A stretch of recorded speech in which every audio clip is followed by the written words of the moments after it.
Africa is splitting into two, অর্থাৎ Africa মহাদেশ ক্রমশ দুটি খণ্ডে ভাগ হচ্ছে। এই ঘটনাটি বিশ্বজুড়ে জিওলজিস্টদের মধ্যে বেশ শোরগোল ফেলেছে।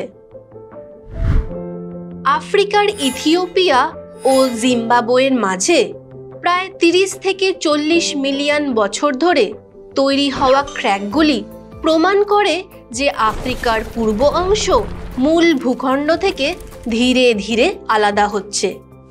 মহাদেশীয় পাতখণ্ডের এইরূপ সরণকে বলে মহীসঞ্চরণ বা কন্টিনেন্টাল ড্রিফট। তবে বহুকাল আগেই কৌতূহলী মানুষের মনে দানা বাঁধে এমন কিছু প্রশ্নের, যার ব্যাখ্যা খুঁজতে গিয়ে জন্ম হয় এই মহীসঞ্চরণ মতবাদের। তোমরা যদি আমাদের পৃথিবীর মানচিত্রটি লক্ষ্য করো তাহলে দেখবে প্রায় 29% জুড়ে থাকা ল্যান্ডমাসগুলি দেখতে অনেকটা জিগস পাজল পিসেসের মতো, অর্থাৎ মহাদেশের খাঁজগুলি একে অপরের সাথে মিলে যায়। যেমন দক্ষিণ আমেরিকার পূর্ব উপকূলের সাথে আফ্রিকার পশ্চিম উপকূল, আবার আফ্রিকার পূর্ব অংশের সাথে মাদাগাস্কার এবং ইন্ডিয়ার খাঁজ এমনভাবে মিলে যায় যে দেখলে মনে হয় একটি ভূখণ্ডের বিভিন্ন অংশ। সাধারণভাবে দেখলে মনে হতে পারে মহাদেশগুলির এইরূপ আকৃতি হয়তো স্বাভাবিকভাবেই এমন। তবে বেশ কয়েকজন বিজ্ঞানী তাদের তত্ত্বের দ্বারা মহাদেশগুলির বর্তমান আকৃতির কারণ ব্যাখ্যা করেছেন। এদের মধ্যে সবচেয়ে জনপ্রিয় হলেন ভূপদার্থ বিজ্ঞানী এবং আবহবিদ আলফ্রেড ওয়েগনার। 1915 সালে তিনি মহীসঞ্চরণ সম্পর্কিত তার বক্তব্য প্রথম জার্মান ভাষায় প্রকাশ করেন। পরবর্তী সময়ে 1925 সালে তারই ইংরেজি অনুবাদ the origin of the continents and oceans বইটি পৃথিবীব্যাপী গ্রহণযোগ্য হয়ে ওঠে। এই বইটিতে তিনি উল্লেখ করেন প্যালিওজোয়িক যুগের প্রায় শেষ ভাগ পর্যন্ত পৃথিবীর সকল মহাদেশীয় ভূখণ্ডগুলি একসঙ্গে একক ভূখণ্ড হিসেবে অবস্থান করত, যাকে তিনি আর কন্টিনেন্ট অর্থাৎ সুপার কন্টিনেন্ট বা অতি মহাদেশ বলেছেন।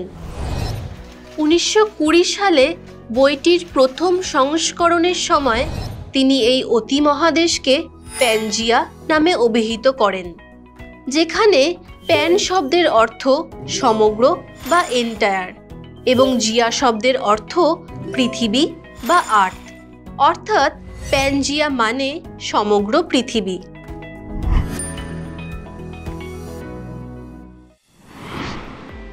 ওয়েগনার তার তত্ত্বে বিভিন্ন উপযোগে প্যানজিয়ার ভাঙন ও সঞ্চরণের ফলে মহাদেশগুলির বর্তমান অবস্থানের ব্যাখ্যা দেন।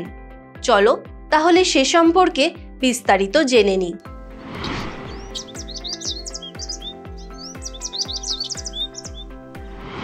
প্রায় 34 কোটি বছর আগে প্যানজিয়া একটি একক ভূখণ্ড রূপে অবস্থান করত, আর সুবিশাল এই ভূখণ্ডটিকে ঘিরে ছিল প্যান্থালাসা নামক সুবিস্তৃত জলরাশি।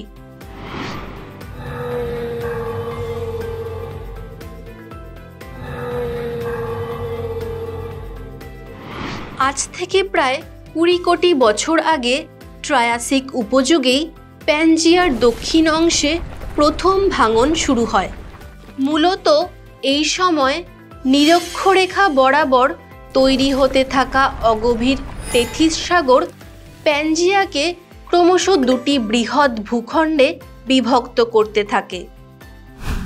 এই পর্যায়ে উত্তর আমেরিকা, ইউরোপ ও এশিয়া নিয়ে গঠিত প্যানজিয়ার উত্তর অংশ আঙ্গারাল্যান্ড বা লরেশিয়া নামে পরিচিত, আর দক্ষিণে বিস্তৃত দক্ষিণ আমেরিকা, আফ্রিকা, ভারত উপদ্বীপ, অস্ট্রেলিয়া ও অ্যান্টার্কটিকা মিলে সৃষ্টি হয়েছিল গন্ডোয়ানা ল্যান্ড।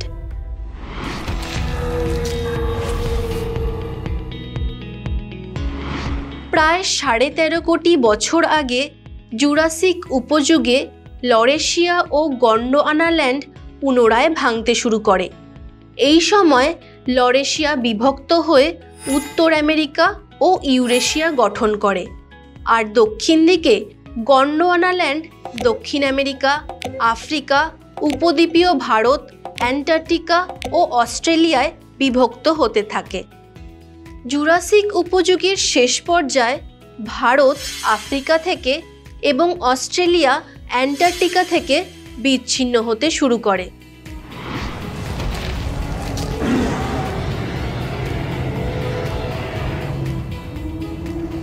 আজ থেকে মোটামুটি 6.5 কোটি বছর আগে ক্রিটেশিয়াস উপযুগের প্রায় অন্তিম লগ্নে উত্তর আমেরিকা, গ্রিনল্যান্ড ও ইউরেশিয়া থেকে বিচ্ছিন্ন হয় এবং নরওয়েজীয় সাগর সৃষ্টি করে।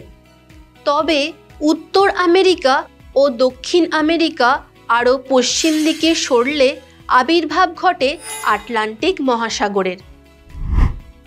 এক্ষেত্রে তোমাদের বলে রাখি, জুরাসিক উপযুগে গন্ডোয়ানা ল্যান্ড থেকে বিচ্ছিন্ন হওয়া ভারত এই সময় আরও উত্তর পূর্ব দিকে এগিয়ে যেতে থাকলে এশিয়া কন্টিনেন্টের সাথে প্রচণ্ড ধাক্কা লাগে। এই সংঘর্ষে উত্তরে হিমালয় পর্বতমালা আর দক্ষিণে ভারত মহাসাগর গঠিত হয়। অন্যদিকে প্যান্থালাসার অবশিষ্ট অংশ প্রশান্ত মহাসাগর হিসেবে অবস্থান করে। তাহলে তোমরা বুঝতে পারলে তো কিভাবে বিভিন্ন ভূতাত্ত্বিক উপযোগে প্যানজিয়া ভেঙে গিয়ে বর্তমানের অবস্থানে পৌঁছেছে। ওয়েগনার তার মহীসঞ্চারণ তত্ত্বে মহাদেশগুলির চলনের পেছনে 2 প্রকার বল বা ফোর্সের কথা বলেছেন। চলো তাহলে সে সম্পর্কে বিস্তারিত জেনে নিই।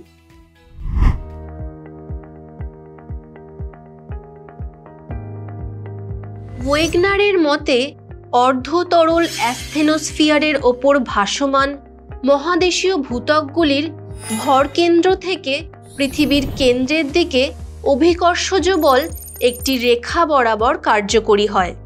অন্যদিকে তরল পদার্থের ঘনত্ব কম থাকায় ঊর্ধ্বমুখী বল অভিকর্ষজ বলের বিপরীতে কাজ করে। এই 2 প্রকার বিপরীতমুখী বল সমানভাবে একটি রেখা বরাবর ক্রিয়াশীল হলে মহাদেশ একই জায়গায় স্থির থাকত। তবে পৃথিবী নিরক্ষীয় অঞ্চল বরাবর কিছুটা স্ফীত হওয়ায় কেন্দ্রবিমুখ বল এখানে বেশি কার্যকরী হয়। তাই তরলের ঊর্ধ্বমুখী বল এবং অভিকর্ষজ বল একটি রেখা বরাবর ক্রিয়াশীল থাকে না। এই বিশেষ প্রকার বলকে বৈষম্যমূলক অভিকর্ষজ বল বলা হয়, যার জন্যই মহাদেশগুলি অ্যাসথেনোস্ফিয়ারের ওপর ভাসমান অবস্থায় থাকে। বৈষম্যমূলক অভিকর্ষজ বল ছাড়াও ওয়েগনার জোয়ারি শক্তি বা টাইডাল ফোর্সের কথা উল্লেখ করেছেন, যেখানে তিনি বলেছেন চাঁদ ও সূর্যের মিলিত আকর্ষণে উৎপন্ন শক্তি মহাদেশগুলির পশ্চিমমুখী সরণের জন্য দায়ী।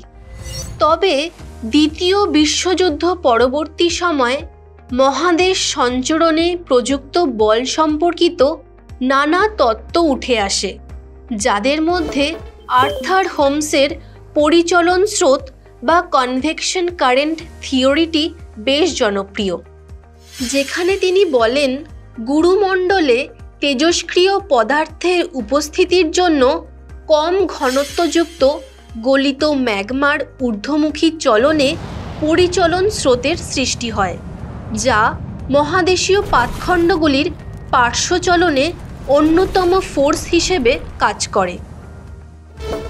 আশা করি মহাদেশীয় সঞ্চরণ সম্পর্কে তোমাদের ধারণা কিছুটা হলেও স্বচ্ছ হয়েছে।